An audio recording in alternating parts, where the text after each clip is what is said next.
Hello. Magandang hapon po sa inyo lahat. At syempre ngayong hapon, nandito na naman tayo dahil meron tayong isang napakagandang bisita na galing sa lugar ng Davao del Sur. At ito nga ay wala ng iba, ang Binibining Pilipinas number 17 na si Justine Felizarta. Alamin natin kung ano yung mga bago sa kanya, kung ano ba yung mga update, kung ano ba ang meron ngayon dito kay Justine. Kaya naman nandito na siya ng hapon, hindi na natin patatagalin. Justine Felizarta from Binibining Pilipinas number 17. Hello! Hello! Hi, Magandang hapon. Maayong hapon sa inyong lahat. Hello po. Yes, Justine, kamusta ka?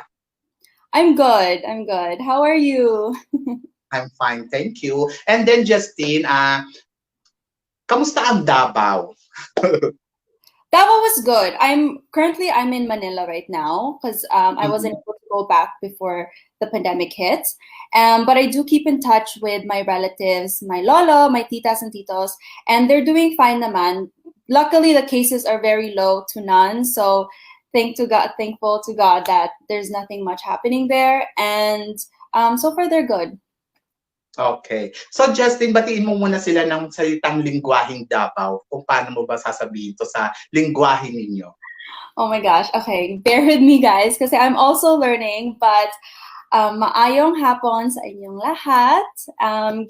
Gihigugma tamo and salamat sa inyong suporta. Unang question ko sa iyo, syempre dumaan tayo sa pandemic. Medyo lahat tayo nakaranas ng lockdown. So kamusta ka? Kamusta yung panahon na talagang nag-lockdown yung Pilipinas pagkatapos? Kamusta yung feeling?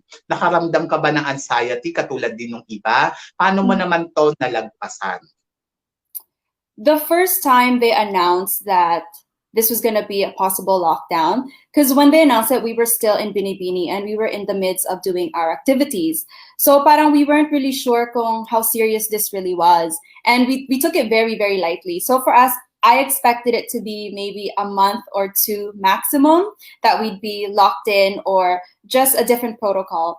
And then when it got longer than mga 3 months, that's when it started to kick in na parang, oh my gosh, it's so uncertain now. When are we going to come back? What's going to happen? Am I allowed to travel? Am I going to be alone? So that's when the anxiety really kicked in. And I was staying in Cubao at that time because I was near Araneta. And I was living by myself as well. So there were times where I would feel anxiety because I wanted to talk to somebody about it, but also I didn't want to feel like I was so privileged, like complaining a lot na parang I can't do anything about it. So what I really did is I started to learn how to meditate. I started to use social media talaga in terms of video calling and maximize it. So I called friends, I called family to ease the anxiety. And so far that's really helped with me. And now I moved, when the MECQ hit, I was able to move naman to BGC, work closer to my friends. And it's keeping me sane because being surrounded with, my friends and some of my family as well has helped me take my mind off what's happening right now. And I'm just learning how to adapt.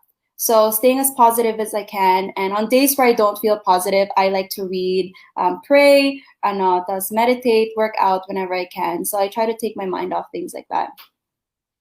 Okay. Andiyan si Tito Rog, batiin natin. Hello, Tito Rog. Thank you so much. Hi, I miss you. So, yun. So, Justine, ngayon ng pandemic, ano yung mga na-discover mo sa sarili mo na hindi mo alam noon? Oh, there's a lot. I feel like I'm still going through that self-discovery process, But what I guess learned the most is that I'm stronger than I ought to be mentally, because what you set your mind to, it really helps. Like when you think positive, everything kind of flows from there. And I think of myself as a very positive person in general, but in times like this, when everyone is trying to turn to you for advice, especially, we're also going through it. I just try to, as much as possible, not look at the things that I can't control. And that's what I'm really learning how to do. And that's what I thought that I wouldn't be able to, but focusing on things I can control and actually doing something about it. So also with adapting, which is something that I've learned and something that I've realized that I can actually do. Okay, that's good. So, you're representing Davao del Sur. So, kung pupunta ako sa Davao del Sur, anong lugar ang ipagmamalaki mo na dapat puntahan ng mga tao at makita nila doon sa Davao del Sur? At tapos, ano ang pinakamasarap na pagkain na meron ang Davao del Sur na pinagmamalaki ninyo mga taga Davao? Oh my gosh. So I'm representing Padada, Davao del Sur. So that's where my mom is from. That's where she grew up. And we visit there for the holidays. So my childhood was also there. And so if I were to take you to Padada, Davao Sur, first off, I would take you to my Lola's house because I want you to taste the home cooked meals that we have to offer. And you know, we love to go. The first stop we actually go in Padada is the business center is there. So my Lola's Hardware, we love to help out because it reminds me of our childhood. Na parang even though we grow old, you know, the routine is still the same. Nothing has really changed. The atis and tias are still the ones there, and then we would always just order the fruit. So mangosteen. My mom knows already that when we come over, we love to indulge ourselves in all the fruits. So mga mangosteen, durian, ano pa ba? From the plantation, the banana plantation. But if you guys love to hike, I would definitely recommend Piapa Hills because it's overlooking the town and you can see Mount Apple, which is the highest peak in the whole country. So it's really nice to see, especially if you're in the middle of it. Plus, you can actually hike it too. Tapos ito, Justin, nabasa ko din na may hilig ka about magbigay ng mga tips sa skincare. What about it? Yes, my profession is a medical esthetician. So I love to give out skin advice, whether it pertains with beauty or skin itself. It depends because like when I was working in Vancouver, I worked at a medical aesthetics lab. So there we actually treated skin ailments, so acne, hyperpigmentation, aging skin, or if you just want to maintain things like that, I was able to treat clients. So it ranges from the problems and what you guys want to do. But for me, minimal skincare routine is what I would tell you if you're a beginner in terms of starting a skin routine, because you don't want to overwhelm your skin too, especially if we live in such a tropical country. Not all the products will work for everybody. And I always tell people now, if you're going to start with a skincare routine, start slow. Start with maybe your basics and then expand it when your skin is getting used to it. But any advice for skin that people come to me, I get so excited. It's like chocolate for me. Okay. So example, dry skin niya. Ano mabibigay mong tip doon? Dry skin. I mean, for dry skin, what you want to do obviously is bring hydration back, right? So a lot of people, what they don't include in their routine is exfoliating. And that actually causes dry skin more than ever. So what you want to do is once or twice a week, I would start off exfoliating. So exfoliating meaning you want to get rid of all the dead skin on top because you can keep layering your moisturizers, your hyaluronic acid as much as you want. But if you have so much dead skin on top covering it, none of it will actually go inside your pores and it's not going to do the job. So all the ingredients that the moisturizer or hyaluronic acid claims to have and the benefits, it's not actually going to do 100% if you have so much dead skin on top. So what you want to do is you want to get rid of that layer. And then once your skin is able to breathe, that's when you're going to see changes from those products and the benefits. So I would definitely start off with that. Yeah. Wow. Okay, maganda yan. So ano ka napunta dito sa Binibining Pilipinas? Binibining Pilipinas. Well, you know, like I mentioned before, our chikahan before this, I actually, pageants was never a huge dream of mine. It's not something that, you know, growing up, I wanted to be a beauty queen. I knew what it was and I know of them. But the moment that I actually decided that I wanted to give it a try was 2012, I believe. It was Binibining Pilipinas golden year. So they were celebrating all the previous queens and everyone came on that stage. It was a long show. And that's the first real pageant that I watched. Actually, no, the first real pageant I watched was Miss Canada, Natalie Glebova. She's actually one of my idols. But even back then, I was so young to understand how you even joined, what were the qualifications, and how you became a beauty queen. I just loved watching it because they were beautiful girls and they were smart and they were going after their dreams. But 2012 was really when it hit me na parang in our own country, you know, the Philippines, we had so many beautiful candidates who were so proud of where they came from. They're educated and they're young and they know what they want and they're going after it. You know, that confidence inspired me to, and I saw that in them. So I was like, I think I can do that as well. So I was watching it with my mom actually. And then I turned to her, it's like, oh, Mom, I think I can do this. And she actually thought I was joking. And because then she was like, you know how hard it is, right, in the Philippines alone, how hard it is Yeah. to get in Binibining. And because I don't think she knew the depth of, or I didn't know the depth of the training here, and she knew that. So she was like, no, you can't just go there basta lang, you know, there's preparation, there's training, that you have to meet the right people. So parang a week passed, and during that week, I was really thinking, you know, what if? You know, what if I join and I get to be Ariela Rita? She was like following the footsteps. She went to Binibini and now she has a platform and she's living a career that she loves and inspiring people as well, you know? So I was like, what if that can be me as well? And if this is the first step to achieving that, then I'm going to do it. And so after a week, I went back to my mom, na parang, I really want to do this. And I just finished high school. So for her, it was really young because she was like, you just finished high school, you know, like, don't you want to go to college? Don't you want to have something in your back pocket? But in my heart and in my gut at that time, I was like, no, I'm going to do it. And if I set my mind into something, it doesn't change. So I quit my job. Like I quit my job that week too. And then my mom was like, okay, if you're really serious about this, you have to be prepared. And then in my head, I was like, what preparation is there really? I was a model. So I was like, I can walk, I can take pictures. What else do you need to do? I can, you know, I was so confident. I was like, I can speak English. And then she was like, it's not that easy. Ang ganda ng mga pictures mo. Thank you. But yeah, so when she actually was the one who Googled mentors. So at that time, she was like, oh, this is a person you need to contact so that they can train you. And then the training was like 6 months. And at that time, they were holding a screening. So I got lucky and she was like, you're flying out. So my mom, super, super supportive because she was the one who actually backed me up and gave me that second opinion na kaya ko. Because I was just basing it on my own opinion, right? No one really knew why I wanted to join a pageant other than my mom. So she was like, go for it, but I want you to give it your best and I want you to have the best shot. So by doing that, you have to meet the right people. So I flew, everything was very sudden. So I packed my bags, I flew home, and I lived with my tito that time because my mom wanted to make sure I was well taken care of. So I stayed with my cousins, I stayed with my tito. And then that's when the whole process started. And I didn't know that training was at least 6 months. So that was an eye-opener for me because when I joined, I was at the training camp, and then they told me that, you know, this is all the stuff that you need to learn are walking, Q&A, public speaking, styling, the gym. So it was a whole school pretty much. And when I went to audition for the camp, everyone was in hair and makeup, and my hair and makeup was very simple because they told me to show up with minimal makeup. So I showed up with mascara and my hair tied up. And then I looked at all the other girls, and then I was freaking out because I was like, oh my God, I might not even get in the screening because I don't look the part.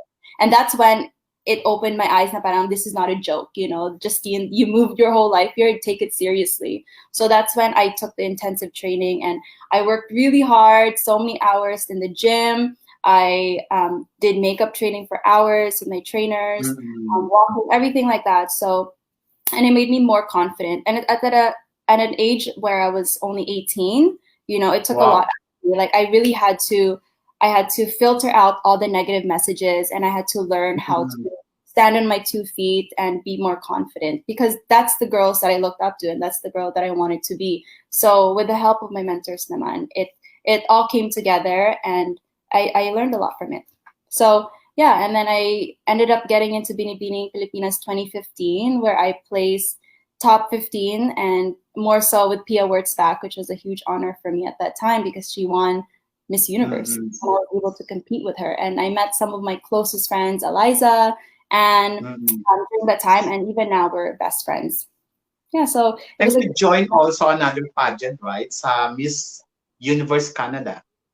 Yes. So after Binibining Pilipinas, I promised my mom, like, you know, whatever happens, win or lose, I will go back to school. because I promised her that. And of course, like that, and like any Filipino parent, that's their dream for their kids to finish school. And so I went back home, and that's when I decided to take medical aesthetics, because that's my passion from the beginning. And then 2017 hit. I just graduated, and I was like, I just graduated, and this opportunity came up, and the national director actually approached me and emailed me. It's like, are you interested in joining? So I looked into it, and then I was like, what can I really lose? I've had the experience, I've had intense training. So I felt like I was ready. And the only difference was that I was independent, because there, of course, I didn't have my whole team with me. So I just really took everything that I learned and applied it day by day, or as I was training. And I just took everything that I learned from the new mentors as well and combined it together. And it helped me grow. And I learned a lot from it as well. So I joined Miss Universe 2017, Miss Universe Canada 2017. And then I placed top 10 and then won best in swimsuit and best runway. Wow! Yeah. So, yon. So, anong pinagkaiba ng Miss Universe Canada at saka ng Binibining Pilipinas, yung experience mo dito? Because I experienced Binibini first, I was able to Binibini, first and foremost, is longer. It's about 3 months, 3 months of activities. Yeah. Whereas Miss Canada, you had 1 week of activities with all of the girls from all the provinces and regions in Canada. But before that, for the whole year that we were candidates, it was kind of by province. So because I was in British Columbia, I only really trained with 10 girls, and I didn't know who the other candidates were until that week of competition. So that was the really main difference, is we didn't really get to bond as all of the candidates as we do in Binibini.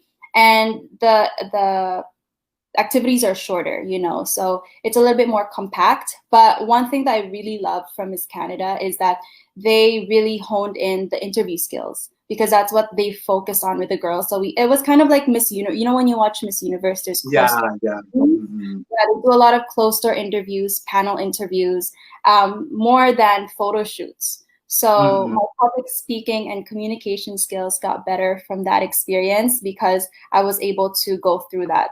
And that's why I really like that part of Miss Canada as well. And I got to travel to Toronto, and I've never been there, so it was exciting for me. So sa compete mo ngayon, may mga experience ka na. Tingin mo, mas madali mong masusungkit ang korona? I can't say that it's easy, like it's just like a breeze, but I'm definitely way more prepared, and I've matured a lot more from when I first joined. And the thing is that because I've joined Binibini before, I am familiar with the activities that they do. I'm familiar with the organization, which is nice. And the Kuyas, I still remember them from back then. So I'm definitely more prepared now, because I've learned from not just Binibining 2015, but also from Miss Universe Canada. And the 5 years that I was working, I was able to mature more, in a sense where I am more comfortable speaking in front of people. I know who I am. I know what I want. And so putting all that together, I really feel like I can fit the part as a Binibining Pilipinas title holder. Yeah. Okay. Because yung experience mo, saka medyo ngayon mas gamay mo na yung lahat ng galawan. Yes, diba? and life experiences in general really helps, because if you're giving advice and there's people looking up to you, you want to make sure that you're credible for it, and you want to make sure that you talk from your heart, and you only do that if you know yourself well enough. So, of course, I'm still learning about myself, but I know more about myself now than I did before. Ang platform na meron si Justine para malaman din ng mga tao. Anong advocacy? Advocacy. So my advocacy, with advocacies, of course, I support what I can and what I know, what I'm educated with. But with this year, I really wanted to highlight and recognize our overseas Filipino workers, because as some of you may know, I come from an OFW family. So my parents actually, when I was about 6 years old, they decided to migrate to Vancouver, Canada, of course, wanting a better life for my siblings and I, so that we could study there. And growing up there, it was a 360 change. You know, in the Philippines, both my parents were pharmacists. They had their own business. Life was comfortable. All our family was here. And when we decided to move, we had to start, or my parents had to start from the ground up. So they had to work multiple jobs just to get a roof overhead and start us in schools, different professions than what they had. And that's when I really saw and at that age, I wasn't fully aware as to why we even moved. You know, I was so young until I got older. And I really saw them work so hard to get us to that point, our education, where we are now.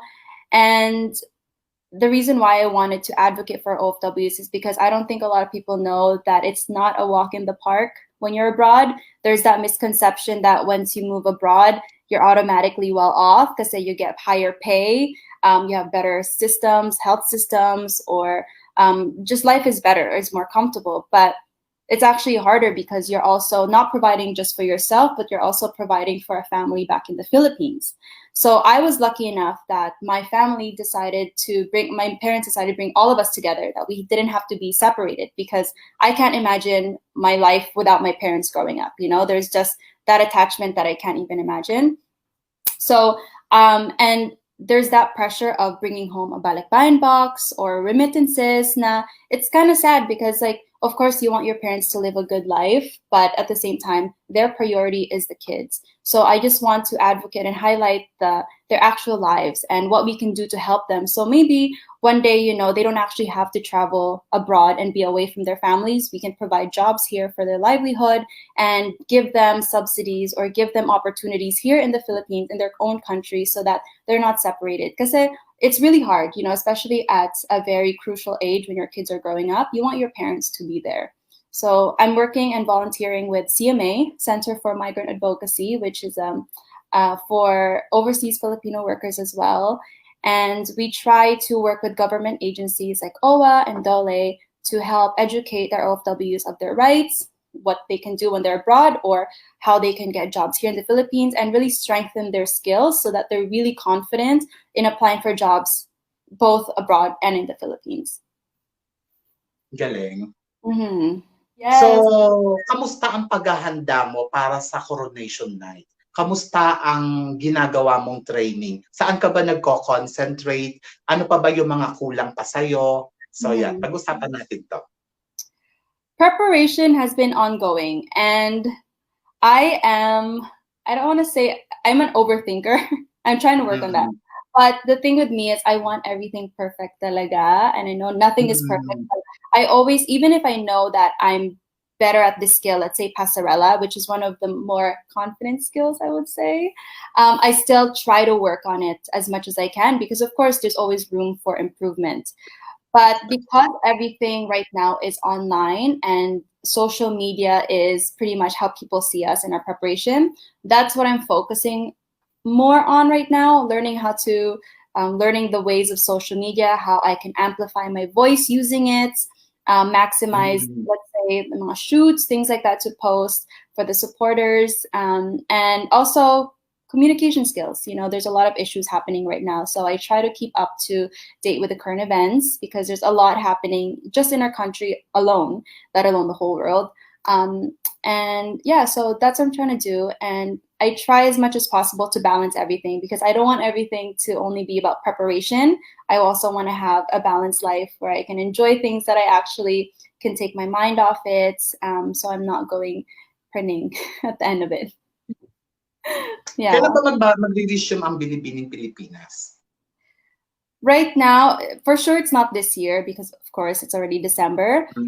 So we're hoping sometime next year, maybe the same time that Binibini usually resumes, because usually Binibini is around March, April. So I'm hoping that it's around there. Yes. Are you excited? Yes, I'm super excited.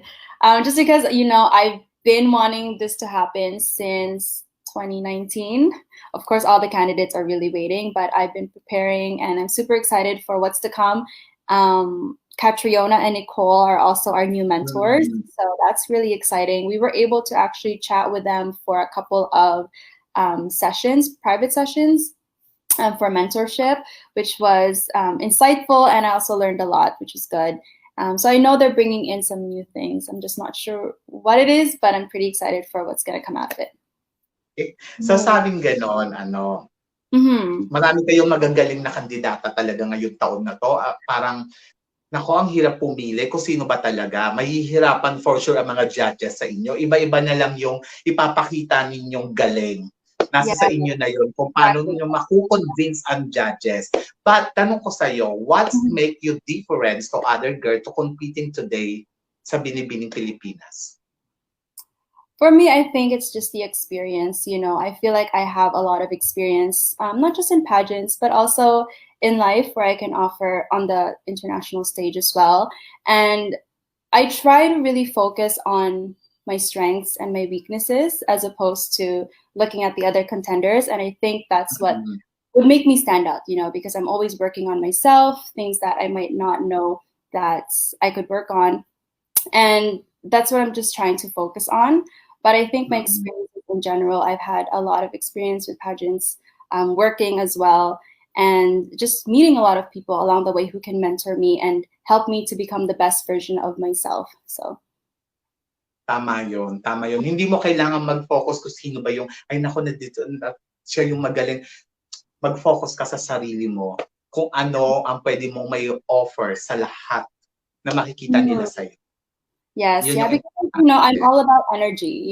If I'm giving energy to a certain person or to a certain topic, it takes away from my own, and I already have such limited energy, given that we're in a pandemic as well, that I really want to savor it, and I want to make sure that I'm using it for the right things.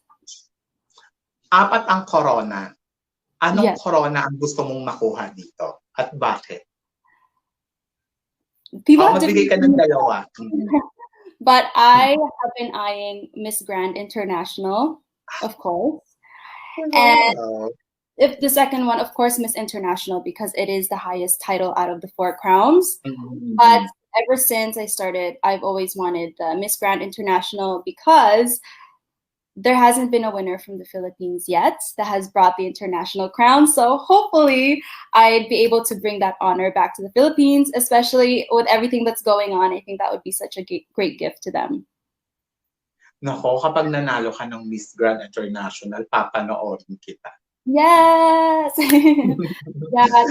I've been studying their pageant. I've been watching their pageant, the winners, and it's something I see myself in that pageant. So I think that's like the most important thing for me is that I see myself, in that pageant, and what the causes are as well. So I'm really fixated on that. But again, any crown for me is an honor because it's a lot of hard work to actually get that title, and to represent the Philippines has been is a dream of mine. So any is an honor, and I would gladly represent the Philippines internationally. Of course, kahit ano namang crown, basta, pero syempre minsan may paborito tayo, may gusto tayong makuha. So alam mo ba, yung Miss Grand, isa yan sa mga paborito ko kasi yung pageant nila, grabe, alive na alive.